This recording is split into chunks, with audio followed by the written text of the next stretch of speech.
যেসব মানুষ উপর দিয়ে আলগা পিরিত দেখিয়ে তোমার পেছনে তোমায় নিয়ে মরবে, সে যেই হোক, সেরকম মানুষের সাথে কথা বলার থেকে না বলা অনেক ভালো।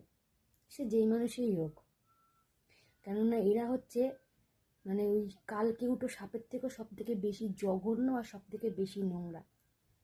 তোমাকে ব্যবহার করার জন্য তোমাকে আলগা পিরিত দেখাবে, আর তোমার পেছনেই তোমাকে নিয়ে মরবে। সামনে এমন পিরিত দেখাবে যে কত না ভালোবাসে, সুযোগ পেলেই তোমার মাথা খাবে। তাই এইসব মানুষের থেকে না 10 দূরে থাকা ভালো। তবে কি, আমরা মানুষ চিনতে অনেক বড় ভুল করে ফেলি।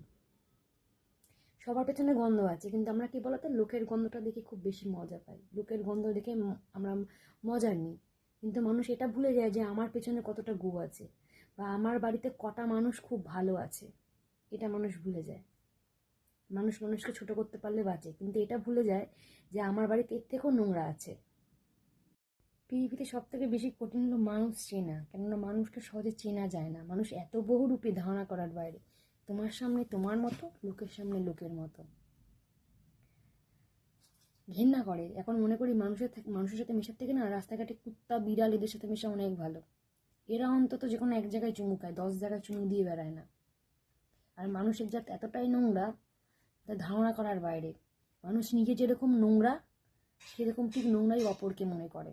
নিজের নোংরামি ঢাকতে মানুষ লোককে নিয়ে মরে, নিজের বাড়ির নোংরামোগুলো ঢাকতে। লোক ভুলে যায় যে আমি একে নোংরা বলছি, আমার বাড়িতে কতটা নোংরা হতে পারে।